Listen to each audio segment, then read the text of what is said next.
Introdução: o fado como matriz cultural.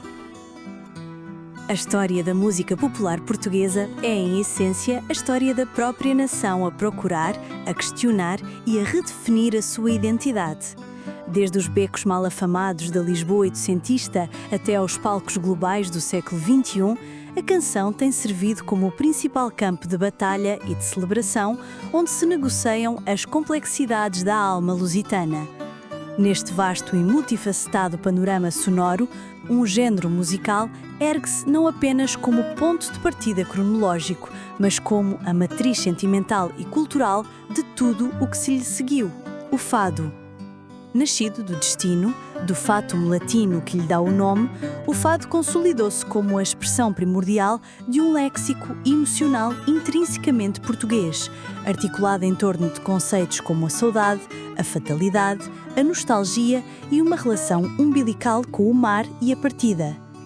Este relatório propõe-se a traçar a evolução da música portuguesa, partindo da análise do fado não como um artefacto estático, mas como um organismo vivo e a gênese de um ADN cultural que ecoa, ressoa e é constantemente reinterpretado através das décadas e dos géneros.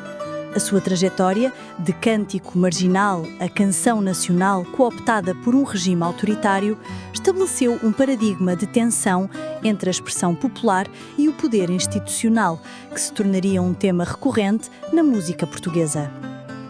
A resposta dialética a este fado domesticado viria com a força do canto de intervenção, que transformou a canção numa arma de resistência e no arauto da Revolução de Abril, provando inequivocamente o poder da música como agente de transformação social.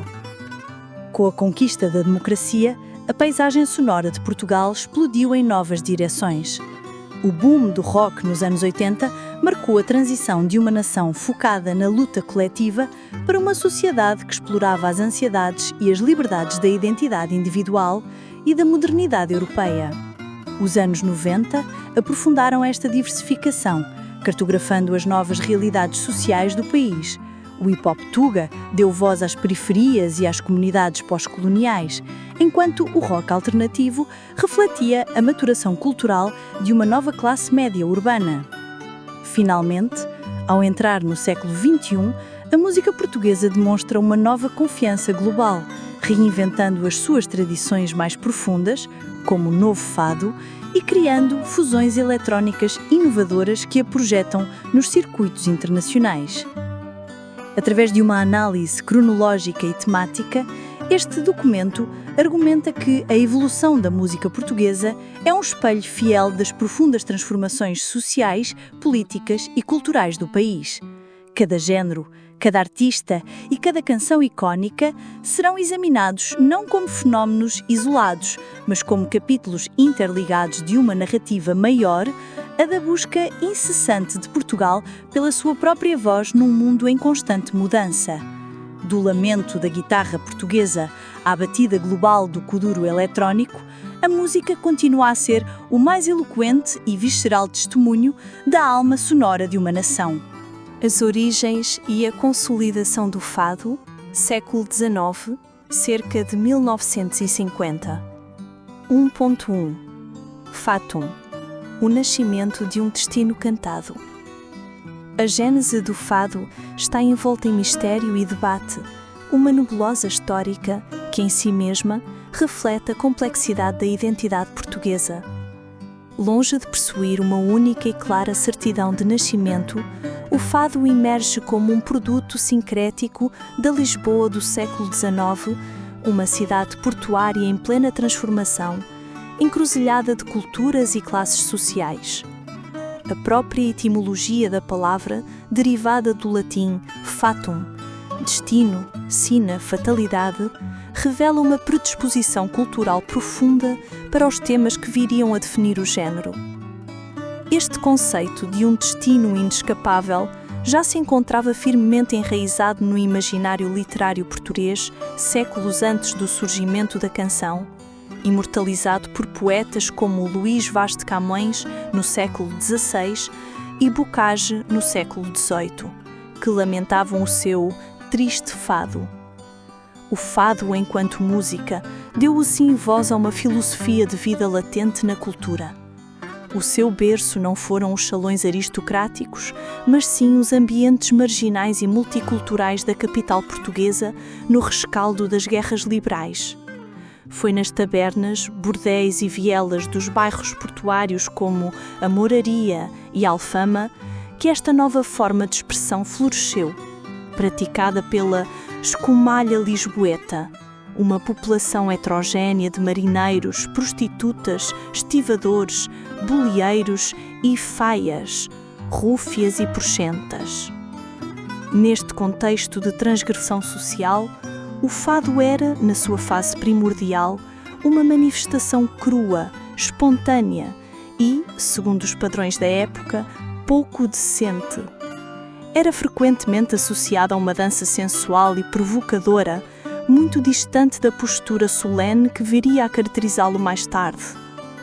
A figura mítica de Maria Severa Onofriana, 1820-1846, uma prostituta cantadeira célebre pela sua voz e pela sua relação amorosa com o conde de Vimioso, tornou-se o arquétipo desta fase inicial e rebelde, personificando a ligação intrínseca do fado à marginalidade e à paixão trágica. A discussão sobre as suas origens musicais é um campo fértil que revela as tensões identitárias de uma nação posicionada na charneira entre a Europa, a África e as Américas. Uma das teorias mais persistentes, embora carente de comprovação definitiva, aponta para as influências mouras, remetendo para os cânticos melismáticos que teriam perdurado no sul de Portugal, nomeadamente no Algarve, último reduto árabe na Reconquista, e na Andaluzia.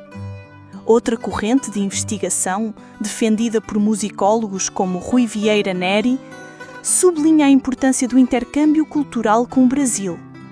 O intenso tráfego marítimo entre Lisboa e os portos brasileiros, especialmente após o regresso da Corte Real no início do século XIX, teria trazido para os bairros lisboetas o lundum, uma dança e canção de origem africana que se popularizara no Brasil.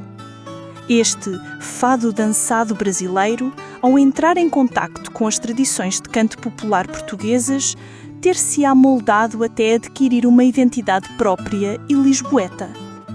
A estas hipóteses, junta-se ainda a ideia de que o fado nasceu nos peitos dos marinheiros, como uma canção de saudade e solidão das longas viagens marítimas, consolidando a imagem de uma música nascida da diáspora e da relação umbilical de Portugal com o mar.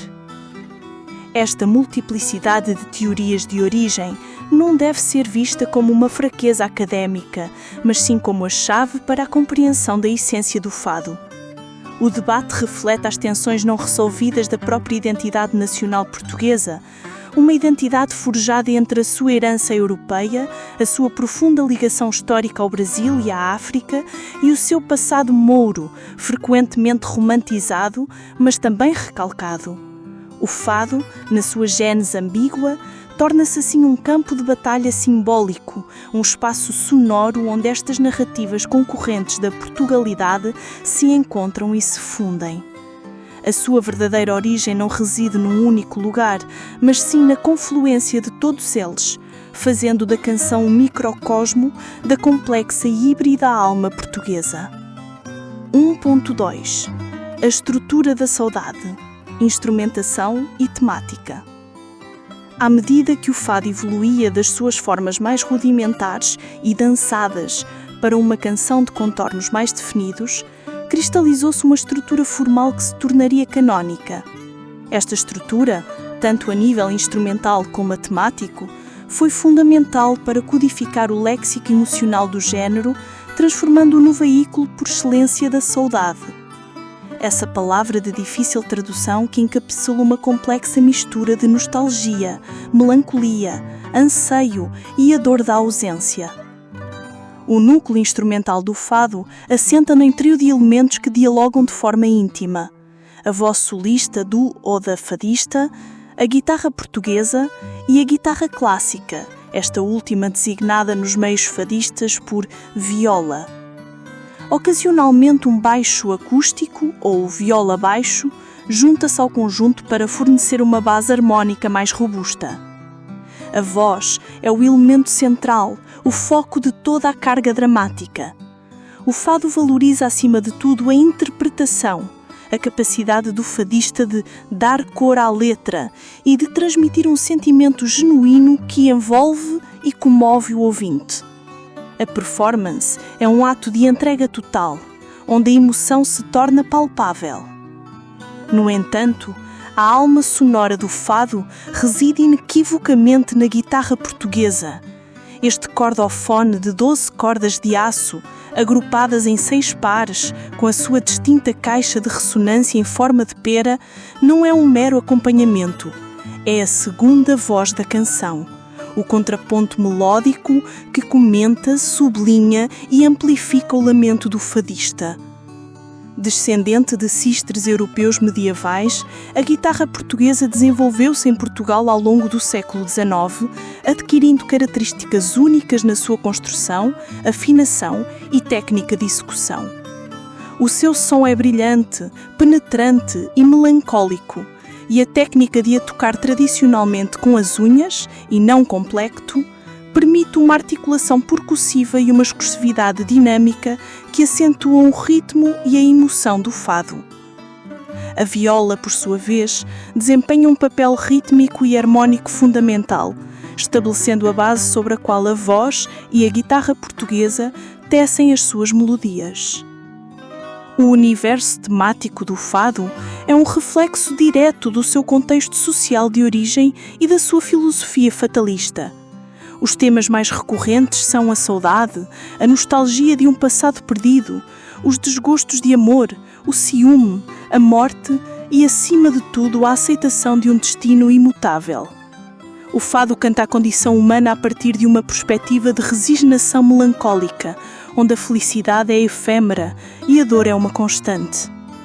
Além destes temas universais, o fado é também profundamente localista, funcionando como uma crónica cantada do cotidiano dos bairros históricos de Lisboa.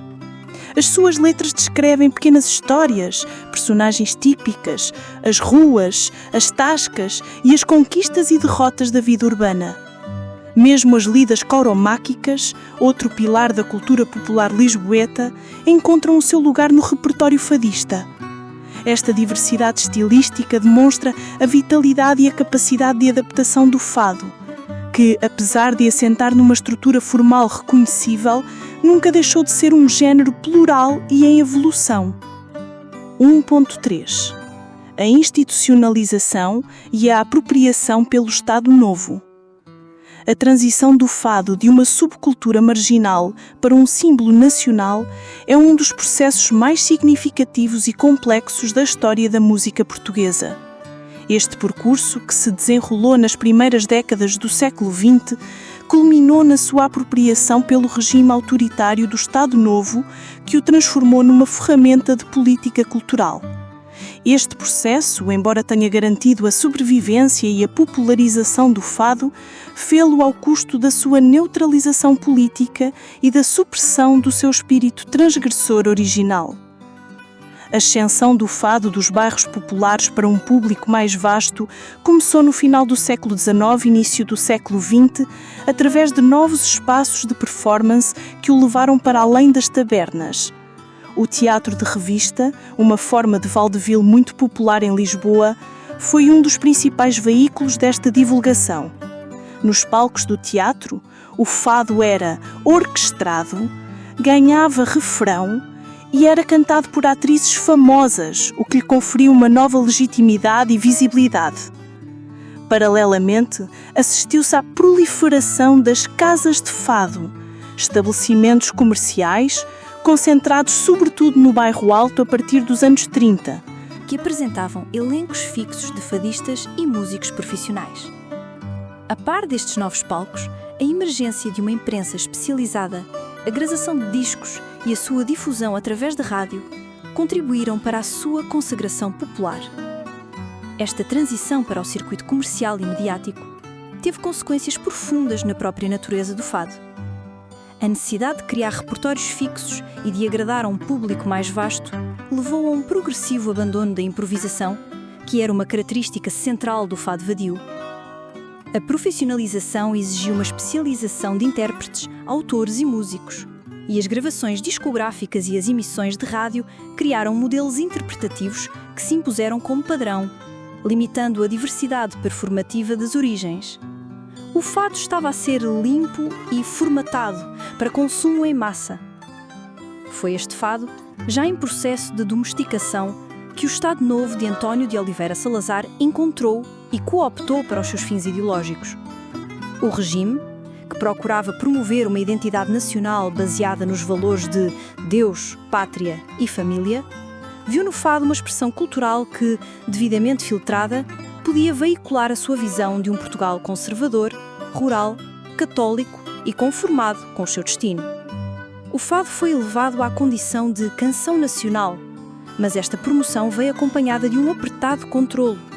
Foi implementado um sistema de censura prévia, através da Inspeção Geral dos Teatros, que obrigava fadistas e músicos a obterem uma licença profissional e a submeterem as letras das canções à aprovação do Estado. A censura salazarista reprimia sistematicamente qualquer letra que contivesse crítica social ou política ou que aludisse a temas considerados subversivos. Em contrapartida, eram incentivados os temas que se alinhavam com a ideologia do regime. A saudade, a nostalgia, a resignação fatalista e as pequenas histórias do cotidiano, que reforçavam uma imagem de simplicidade e contentamento popular. Curiosamente, o regime permitia o fado trágico, que abordava paixões violentas e crimes passionais, talvez por considerar que estas narrativas canalizavam as tensões sociais para o domínio do drama pessoal, em vez de as politizar. Este processo de apropriação e censura teve um impacto duradouro na percepção do fado. Ao mesmo tempo que o consagrou como o som de Portugal, solidificou a sua imagem como uma música conservadora e conformista, despindo-a do seu cariz rebelde original.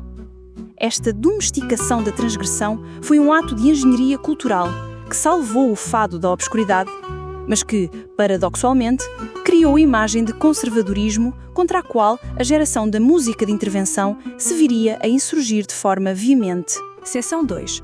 Amália e a Revolução Silenciosa do Fado, cerca de 1950 a 1974. No panteão da música portuguesa, nenhuma figura ocupa um lugar tão central e transformador como Amália Rodrigues. A sua carreira não representa apenas o apogeu do fado, marca uma ruptura fundamental, uma revolução silenciosa que redefiniu os limites artísticos, poéticos e sociais do género. Amália não foi apenas a maior intérprete do fado, foi a sua mais radical e inovadora, a sua embaixadora global e a força que o elevou de canção popular a uma forma de arte universalmente reconhecida. A sua história confunde-se com a própria história do fado na segunda metade do século XX. 2.1. Amália Rodrigues, a voz de Portugal. Nascida em Lisboa em 1920, numa família de origens humildes, Amália da Piedade Rodrigues personificou a ascensão do fado das suas raízes populares para o estrelato internacional. Desde tenra idade, enquanto vendia fruta nas docas de Lisboa, a sua voz já se destacava. Um timbre distinto, poderoso e carregado de uma emotividade crua que parecia conter em si toda a profundidade do sentimento fadista. A sua carreira profissional iniciou-se em 1939, em casas de fado como o Retiro da Severa, e a sua ascensão foi meteórica. Em poucos anos, tornou-se a figura central dos anos de ouro do fado, das décadas de 1940 a 1960, dominando os palcos do teatro de revista, do cinema e da rádio. O que distinguiu Amália desde o início foi a sua capacidade única de combinar uma técnica vocal impecável com uma entrega visceral. A sua voz era um instrumento de uma versatilidade espantosa, capaz de expressar tanto o lamento mais profundo como a alegria mais efusiva. A sua presença em palco era magnética, transformando cada atuação numa experiência catártica. Foi esta combinação de talento e carisma que a catapultou para além das fronteiras de Portugal. A sua carreira internacional teve início em 1943 numa atuação em Madrid a convite do embaixador português, seguida de longas e bem-sucedidas temporadas no Brasil, onde gravou os seus primeiros discos. A partir da década de 1950, Amália tornou-se a principal embaixadora do fado no mundo. Atuou nas mais prestigiadas salas de espetáculo internacionais, como o Olímpia de Paris e o Carnegie Hall de Nova York, levando a canção portuguesa a públicos que nunca a tinham ouvido. Ultrapassando as barreiras da língua e da cultura, a sua voz tornou o fado uma música do mundo, consagrando-a definitivamente como um ícone da cultura nacional. A sua imagem, invariavelmente vestida de preto, com um chale sobre os ombros, tornou-se a representação visual do próprio fado, uma convenção performativa que ela própria estabeleceu e que perdura até hoje. Pela sua importância e pelo seu impacto, Amália Rodrigues foi aclamada como a Rainha do Fado e, após a sua morte em 1999, foi sepultada no Panteão Nacional, um tributo reservado às mais ilustres figuras da história portuguesa, solidificando o seu estatuto como a voz eterna de Portugal. 2.2.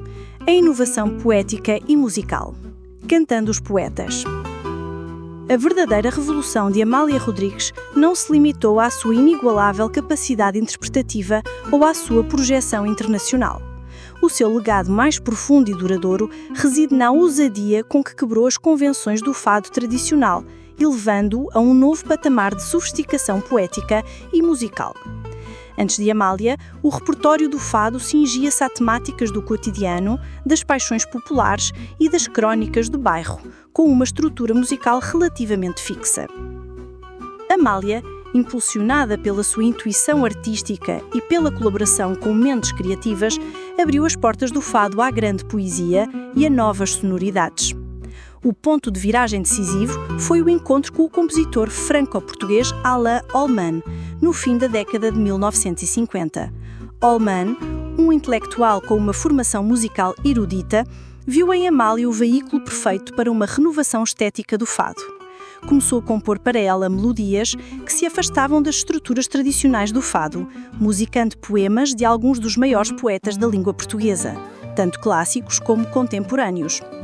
O álbum Busto, de 1962, foi o primeiro grande manifesto desta colaboração e um verdadeiro choque para o meio fadista. Nele, a voz de Amália surgia acompanhada não só pelas guitarras, mas também por instrumentos como o piano, criando uma atmosfera sonora completamente nova e sofisticada. O momento de maior controvérsia, e talvez o mais emblemático da sua revolução, ocorreu em 1965, quando Amália editou um disco onde cantava sonetos de Luís de Camões, o poeta épico nacional. Para os puristas do fado, esta fusão era uma heresia, um ato de desrespeito que misturava a alta cultura da poesia canónica com a baixa cultura da canção popular, nascida em ambientes marginais.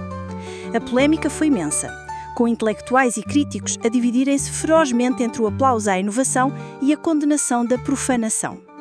Amália defendeu-se publicamente, afirmando a sua própria autenticidade e questionando a validade de tais distinções rígidas entre o fado autêntico e as suas novas interpretações.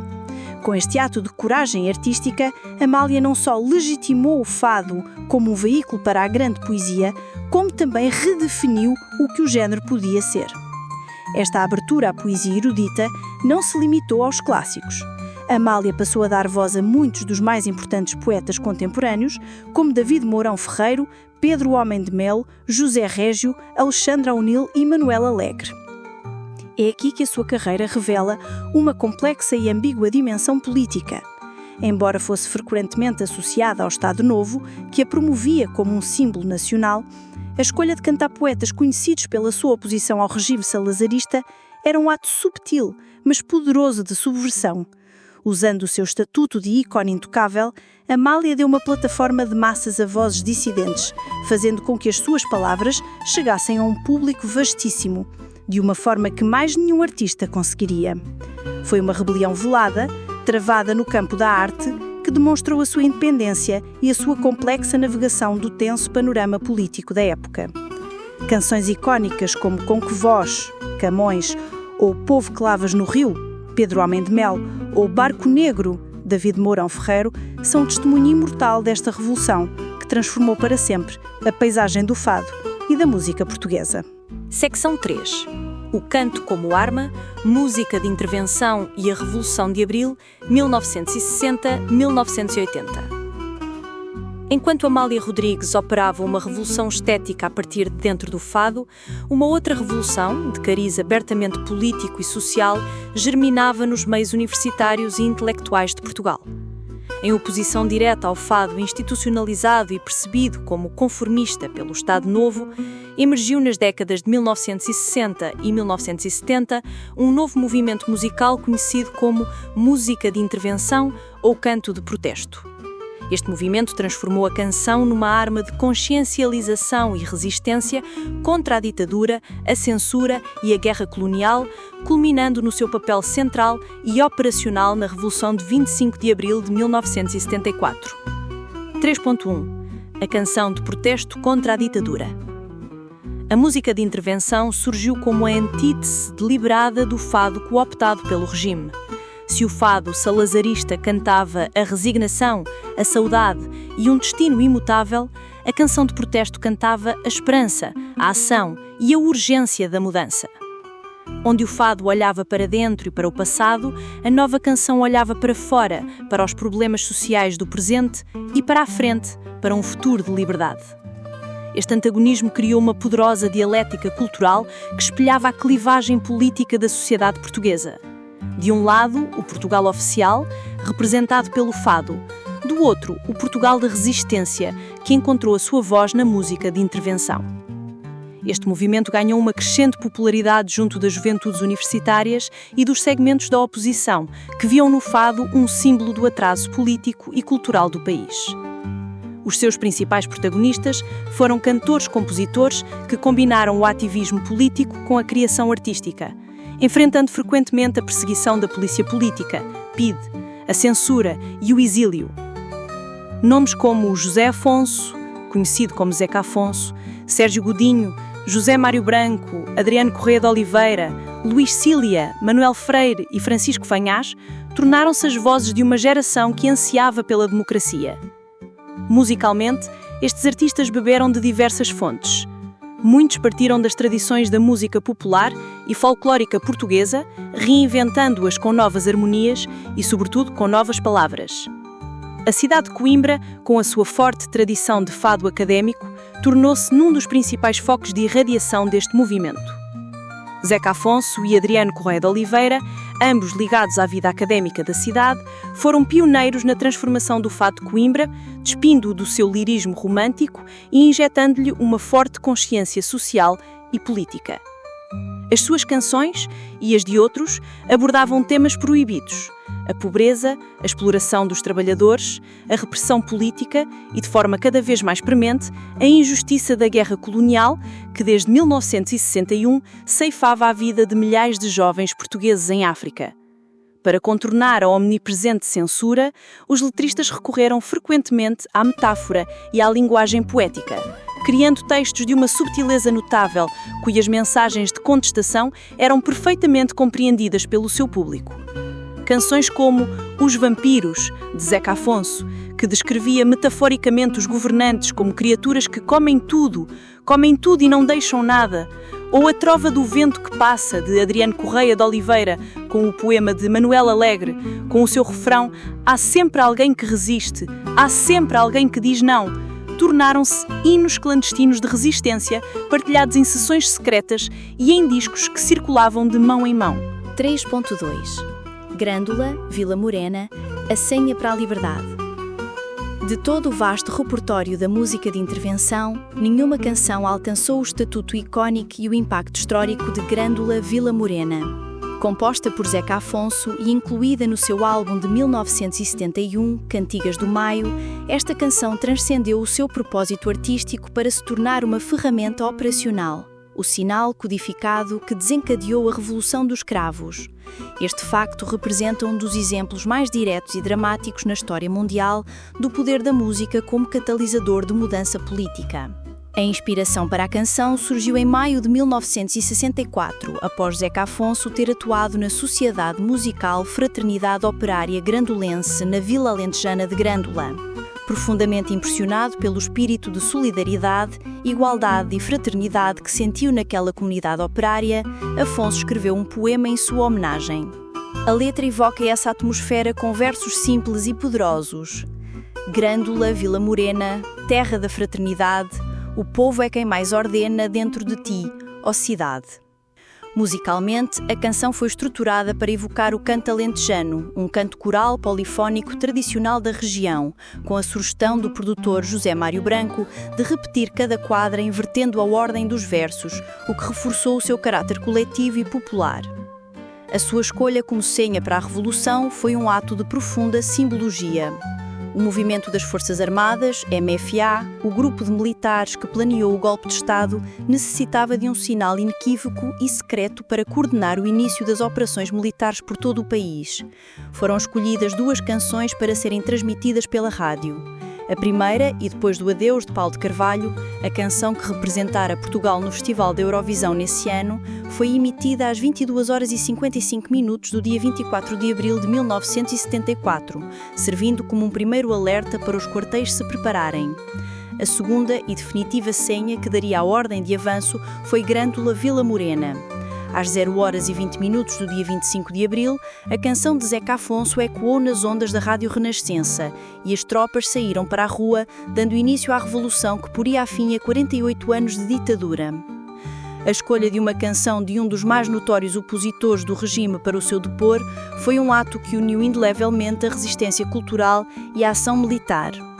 Embora, e depois do adeus tenha sido o primeiro sinal, foi Grândola que ficou para sempre gravada no imaginário coletivo como o hino da liberdade e o som da Revolução de Abril. 3.3. O som da liberdade. A música no pós-25 de Abril. A queda da ditadura provocou uma explosão de liberdade criativa e de expressão sem precedentes na história de Portugal. A música, que tinha sido uma das principais frentes de resistência, tornou-se a banda sonora da celebração e da construção da nova democracia. Os cantores de intervenção, até então censurados e perseguidos, regressaram do exílio e foram aclamados como heróis populares. A sua música, antes confinada à clandestinidade, passou a dominar o espaço público. O período que se seguiu à Revolução, conhecido como PREC, foi um tempo de intensa efervescência política e social, e a música desempenhou um papel central. Zeca Afonso, Sérgio Godinho, José Mário Branco e muitos outros percorreram o país de norte a sul, participando em inúmeros concertos, comícios e ações de dinamização cultural, levando a sua mensagem de esperança e de empenho cívico às populações. As suas canções ecoavam as grandes conquistas da Revolução, o fim da censura, a libertação dos presos políticos, o fim da guerra colonial, a promessa de eleições livres e de justiça social. Este foi um período em que a fronteira entre a arte e a política se esbateu quase por completo. A música não era apenas entretenimento, era uma ferramenta de educação cívica, um veículo para o debate de ideias e um elemento unificador no complexo e, por vezes conflituoso, processo de transição para a democracia. O som da liberdade era o som das guitarras e das vozes que durante anos tinham ousado dizer não. O regime. A sua proeminência neste período foi tal que, para a geração que viveu a Revolução, estas canções permaneceram para sempre como uma memória auditiva da conquista da democracia, um testemunho do poder da arte para inspirar, mobilizar e, em última análise, mudar o curso da história. Seção 4. A eletricidade da democracia. O boom do rock português. Anos 80. A década de 1980 marcou uma viragem cultural decisiva em Portugal. A poeira da Revolução tinha assentado e uma nova geração, que era demasiado jovem para ter participado ativamente nos acontecimentos de 1974, atingia a maioridade.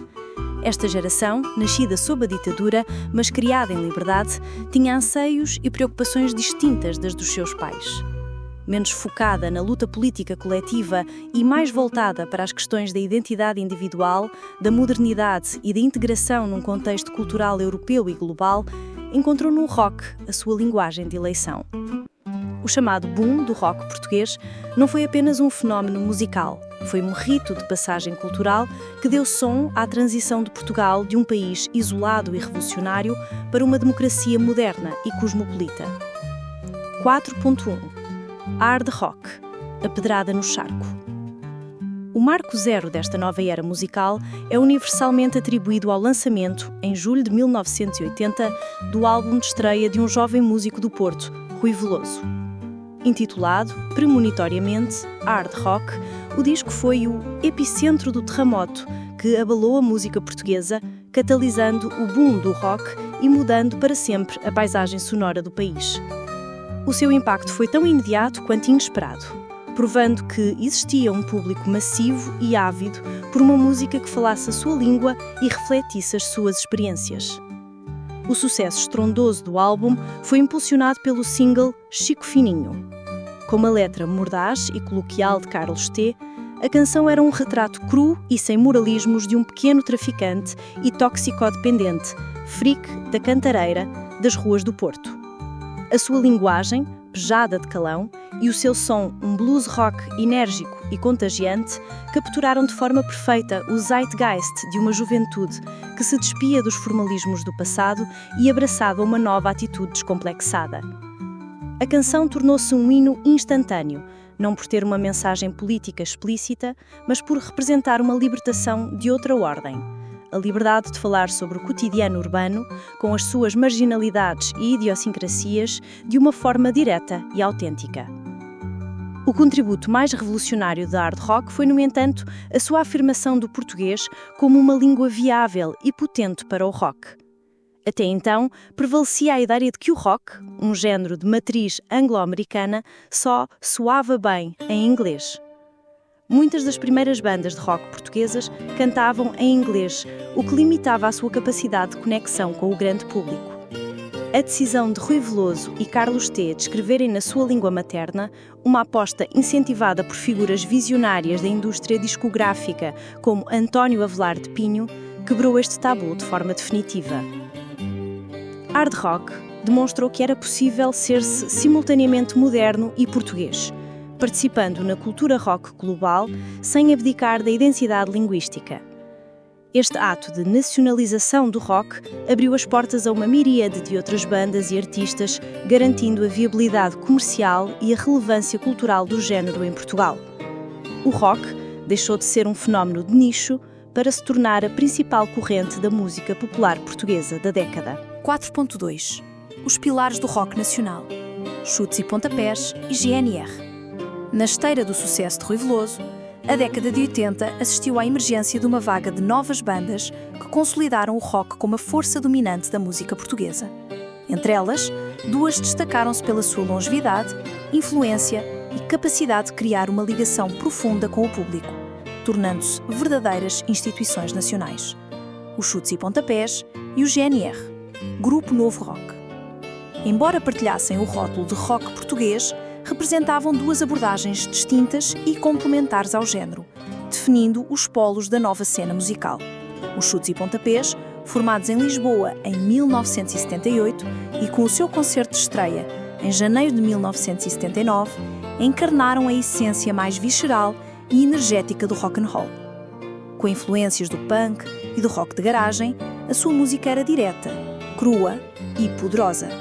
As suas letras, escritas maioritariamente pelo baixista e vocalista Tim, falavam de temas como a alienação urbana, contentores, a busca de identidade, homem do leme, e um sentimento de pertença e camaradagem que ressoou profundamente com várias gerações de fãs. Mais do que uma banda, os Chutes tornaram-se um símbolo de resistência e autenticidade, uma locomotiva rock and roll, cujos concertos se transformaram em rituais de celebração coletiva, com o público a cruzar os braços sem ex, em sinal de devoção. Canções como A Minha Casinha ou Para Ti Maria tornaram-se hinos populares, que transcenderam o nicho do rock, fazendo dos Chutes e Pontapés uma instituição cultural comparada em importância ao fado e ao futebol.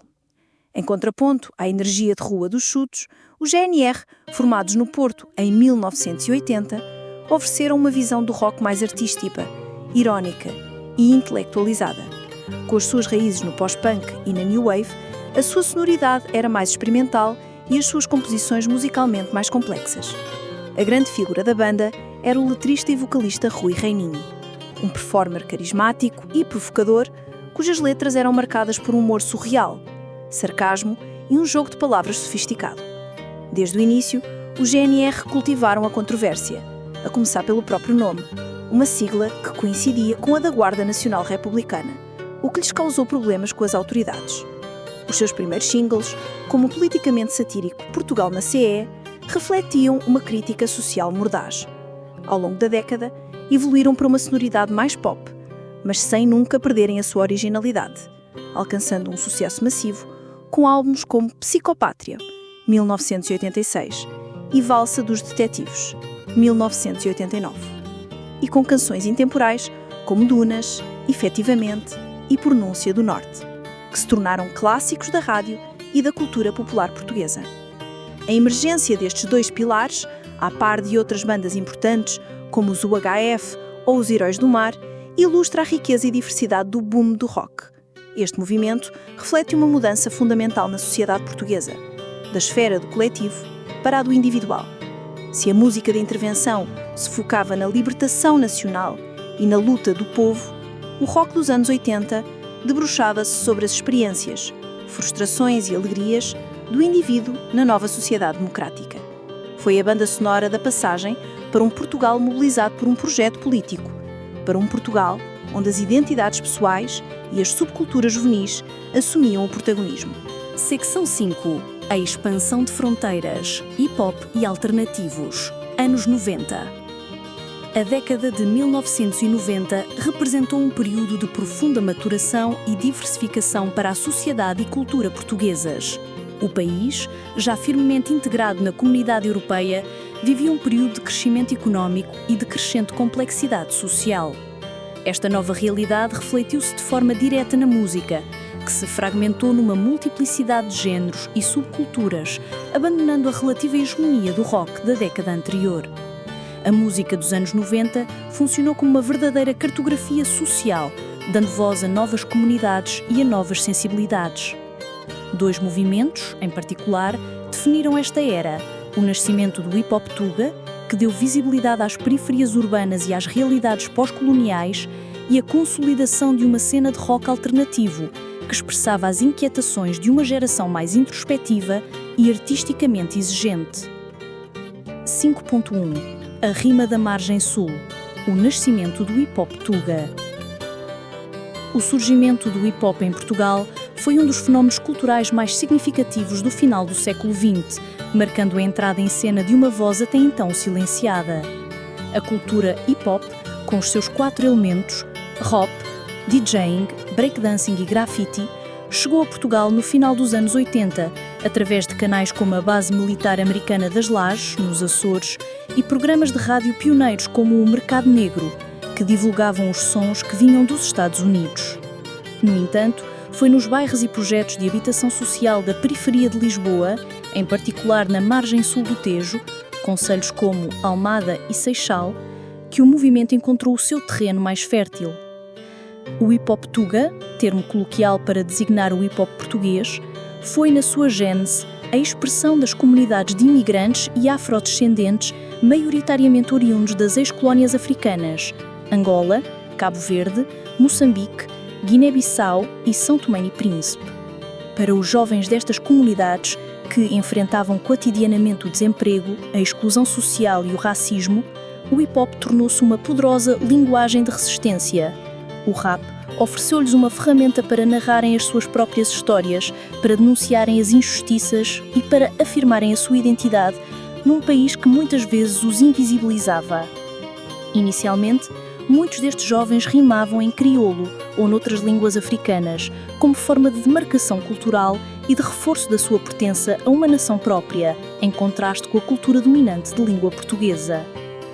O ano de 1994 é considerado o marco fundador do movimento, com o lançamento da compilação República, editado por uma grande multinacional, a Sony Music. O disco representou a ponte entre o underground dos bairros e o mainstream das rádios e televisões. República apresentou ao grande público os nomes pioneiros do movimento, como Boss AC, Zona Dread, líderes da Nova Mensagem e os Black Company. O single da apresentação Nadar, dos Black Company, com o seu refrão contagiante, tornou-se num improvável sucesso de verão, levando o rap pela primeira vez aos tops de vendas.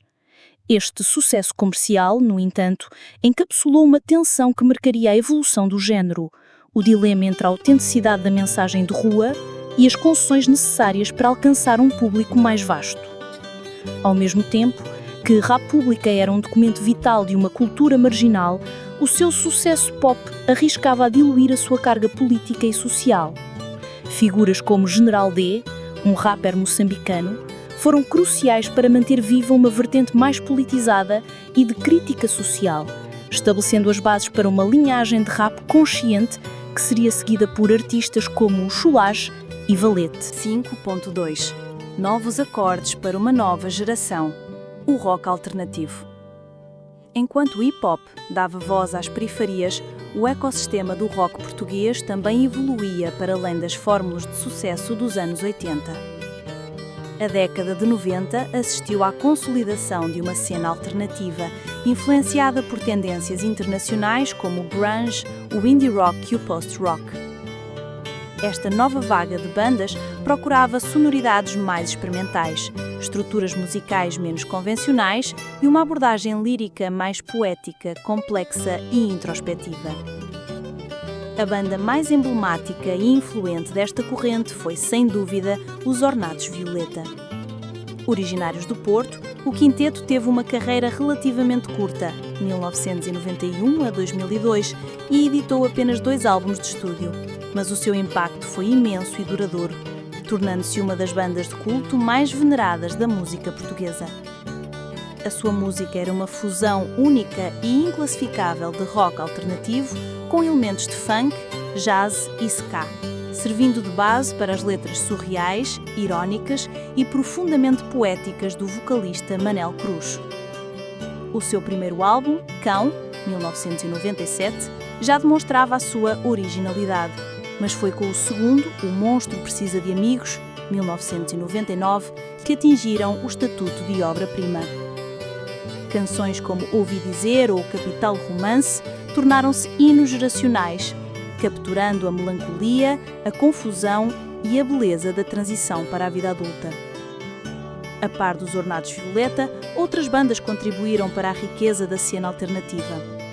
Os Clã, também do Porto, surgiram com uma sonoridade pop-rock sofisticada e enérgica, liderada pela voz carismática de Manuela Azevedo. Bandas como Mão Morta, de Braga, continuaram a sua trajetória de exploração de um rock mais sombrio e performativo. Em Lisboa, o punk rock dos Censurados deixou uma marca indelével no início da década.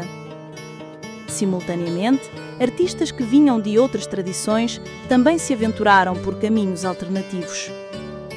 Pedro Abrunhosa, com o seu álbum de estreia, Viagens, alcançou um sucesso comercial gigantesco com uma fusão de pop, funk e jazz, provando que havia espaço para propostas musicais mais elaboradas no mercado mainstream. A diversidade dos anos 90 demonstrou que a música portuguesa tinha atingido uma nova maturidade, capaz de produzir discursos múltiplos e complexos, que refletiam uma sociedade cada vez mais plural e segmentada. Secção 6. O século XXI. Globalização, fusão e a reinvenção da tradição. A entrada no novo milénio encontrou Portugal como um país profundamente transformado, um membro consolidado da União Europeia e uma sociedade cada vez mais multicultural e aberta ao mundo. Esta nova realidade globalizada teve um impacto profundo na produção musical, que se caracteriza por uma fascinante dialética entre o local e o global. Por um lado, assistiu-se a uma revitalização e a uma projeção internacional sem precedentes das formas musicais mais tradicionais, como o fado. Por outro, emergiram novas sonoridades que são o produto direto da fusão de influências globais com as realidades multiculturais de cidades como Lisboa. O século XXI é, assim, o palco de uma reinvenção confiante da identidade musical portuguesa, que se afirma tanto pela redescoberta das suas raízes, como pela sua capacidade de dialogar com o resto do mundo. 6.1. O renascimento do fado, a geração do novo fado. Após um período de relativo apagamento nas décadas que se seguiram à Revolução de Abril, Quando era ainda associado ao antigo regime, o fado viveu um renascimento espetacular a partir do final dos anos 90 e, sobretudo, nas primeiras 2 décadas do século XXI.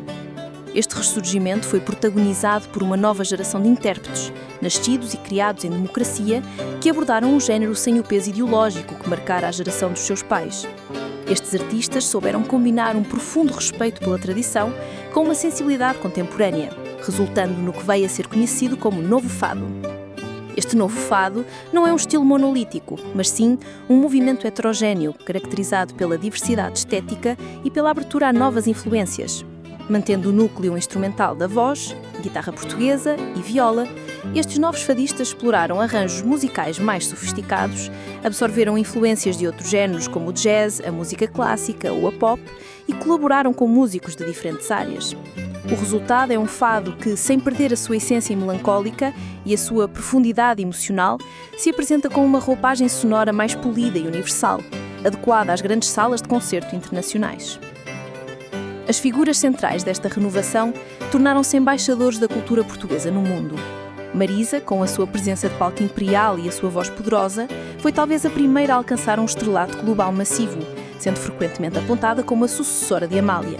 Artistas como Camané, conhecido pela sua interpretação sóbria e profunda, Ana Moura, que introduziu novas sonoridades e colaborou com ícones da pop internacional como Prince e os Rolling Stones, Carminho, com a sua voz doce e versátil, e Cristina Branco, com a sua abordagem mais intelectual e literária ao repertório, compõem a linha de frente desta geração de ouro.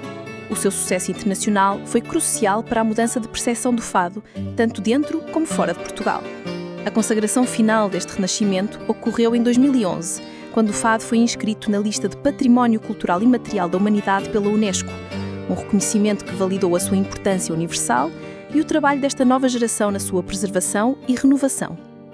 Este fenómeno demonstra a capacidade de uma expressão cultural profundamente local, como a saudade, de se tornar globalmente ressonante quando apresentada com virtuosismo e uma produção de classe mundial.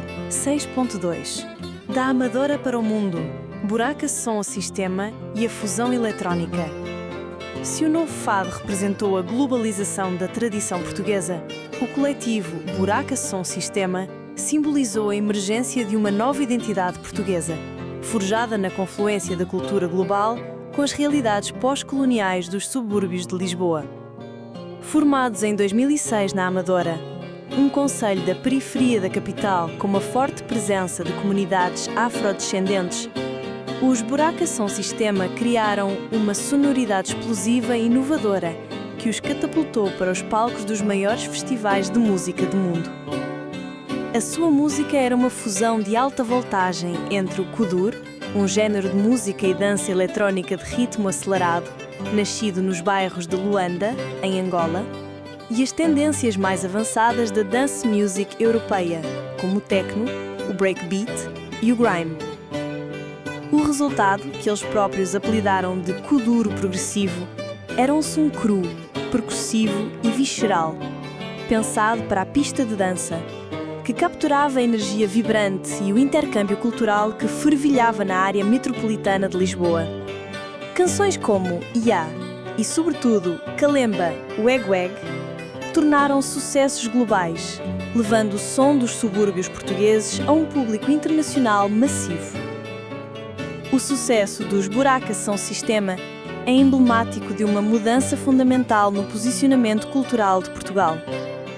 A sua música representa um fluxo cultural inverso, onde as sonoridades da periferia do antigo Império, Angola, viajam para a antiga metrópole, aí se fundem com as correntes globais e são reexportadas para o mundo como algo novo e inequivocamente moderno. Este fenómeno posiciona Lisboa não como um guardião nostálgico de um passado colonial, mas como um laboratório dinâmico para uma nova criolização musical, um espaço onde se forja o futuro da música global e pós-colonial. A sua projeção internacional, que incluiu a colaboração com a artista britânica M.I.A. e a conquista de um MTV European Music Award, fez deles um dos projetos musicais portugueses de maior sucesso de sempre, demonstrando a vitalidade e a relevância da nova música urbana feita em Portugal. 6.3 O mosaico contemporâneo, pluralidade e projeção internacional. A paisagem musical portuguesa do século XXI é um mosaico rico e plural, que reflete uma nação mais complexa, diversa e globalmente integrada do que nunca.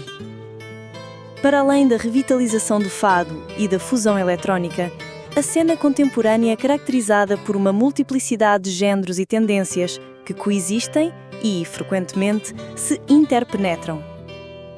O hip-hop, que nasceu nos anos 90 como uma voz de resistência, continuou a sua evolução tornando-se uma das correntes mais criativas e comercialmente relevantes da música portuguesa. Artistas como Sam the Kid são aclamados pela crítica pela sua mestria lírica e pela forma como integram elementos da cultura portuguesa na sua música, incluindo o uso de samples de fado e de outras canções tradicionais, num diálogo constante entre o global e o local. O rock e a pop, herdeiros das gerações de 80 e 90, continuam a produzir artistas de sucesso, enquanto uma vibrante cena indie explora novas sonoridades. Uma das tendências mais marcantes da atualidade é a crescente fusão com outras sonoridades do espaço lusófono. Lisboa, em particular, afirmou-se como uma capital da música lusófona, um ponto de encontro para artistas de Portugal, Brasil, Angola, Cabo Verde e Moçambique. Esta interação constante tem dado origem a numerosas colaborações e a projetos musicais que diluem as fronteiras nacionais, criando uma sonoridade pan-lusófona que celebra uma herança cultural e linguística partilhada. De um modo geral, a música portuguesa vive um momento de assinalável projeção internacional, que espelha a crescente visibilidade de Portugal noutras áreas, como o cinema, as artes plásticas ou o turismo. Artistas dos mais variados géneros, do fado à música eletrónica, passando pela música erudita contemporânea, circulam regularmente pelos circuitos internacionais, participam em festivais e editam os seus trabalhos em mercados estrangeiros. Esta vitalidade demonstra uma nova autoconfiança cultural, a de um país que soube preservar e reinventar as suas tradições, ao mesmo tempo que se abriu sem complexos às influências do mundo, tornando a sua música um dos seus mais poderosos e eloquentes embaixadores. Conclusão: a permanência da mudança na identidade musical portuguesa.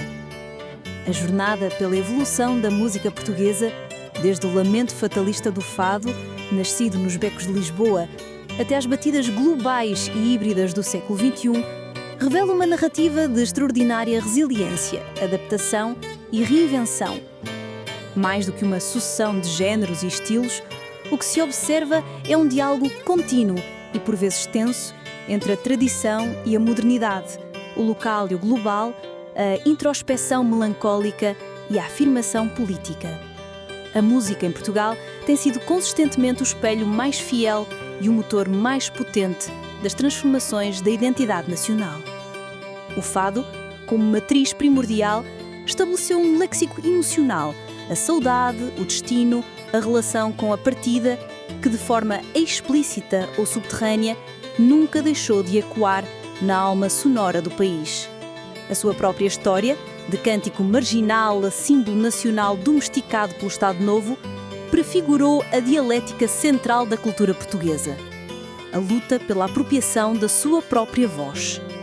A resposta a esta domesticação, o canto de intervenção, demonstrou de forma inequívoca o poder da canção como ferramenta de resistência e agente de mudança histórica, culminando no seu papel operacional na Revolução de 25 de Abril.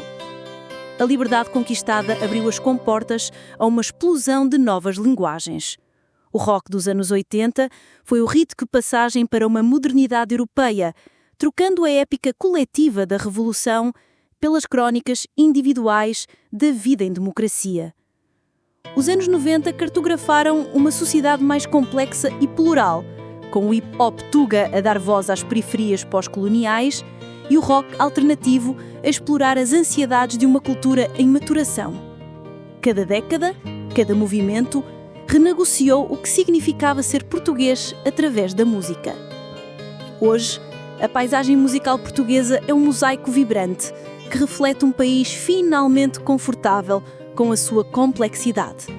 O renascimento global do fado, liderado por uma geração que o libertou do seu peso político, coexiste com fusões eletrónicas que celebram a herança lusófona não como um legado do passado, mas como uma matéria-prima para o futuro. Esta pluralidade sonora é o testemunho de uma nação que aprendeu a olhar para as suas tradições, não como âncoras, mas como pontos de partida.